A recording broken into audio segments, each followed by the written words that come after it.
Great. Have you, now I'm sure that you've talked about Met Live in HD and opera with your friends. Mm-hmm. And what kind of reactions have you had from them to what you have experienced? Well, when I've spoken about Met Live in HD with my friends and invited people, I find that they break into two categories. The people that would love to come and attend with organized screenings that we go to, and the people that perhaps it's not really their area. They'd rather be spending their weekend hiking outdoors or doing something like that. Or sometimes those people, they just say, oh, my schedule's busy, I'd like to come in March, or I'd like to come for the February. It depends. But I find with a lot of my friends who I do invite to the Met Live in HD, many of them are open to be able to come to a screening, have that social element, enjoy a movie together, that we walk away from feeling enriched. And I think that's very special to be able to share with other people.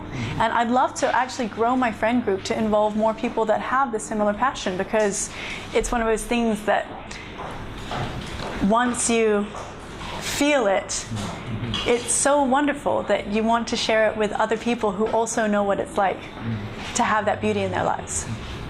What do you think?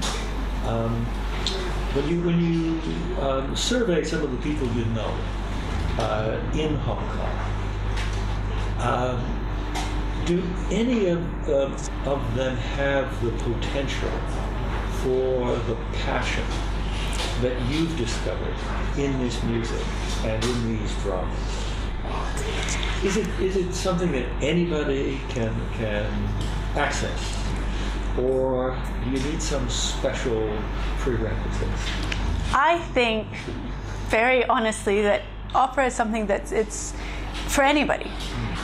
One of the things that I realized, and I was having a discussion about this with somebody only yesterday, is that sometimes there seems to be an exclusivity with opera, that people feel like they're not invited or they don't know enough, etc.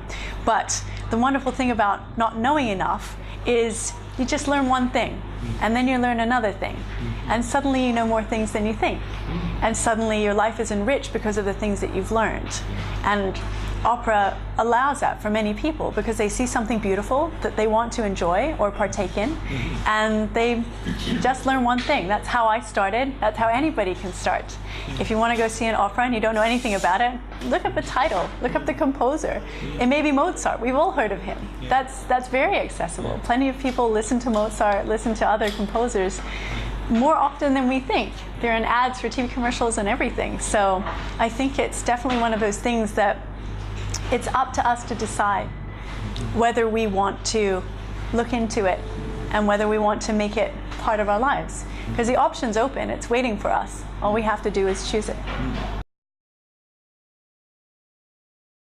The Met Live in HD was so inspiring and made it so personal for me that after taking a number of singing lessons and realizing that I wanted to work on classical music exclusively and that I was a coloratura range, I decided to apply for the Hong Kong Academy of Performing Arts Advanced Diploma in Opera and Vocal Studies. So I hope to get into that, and if I do, then you'll be hearing me sing opera a lot.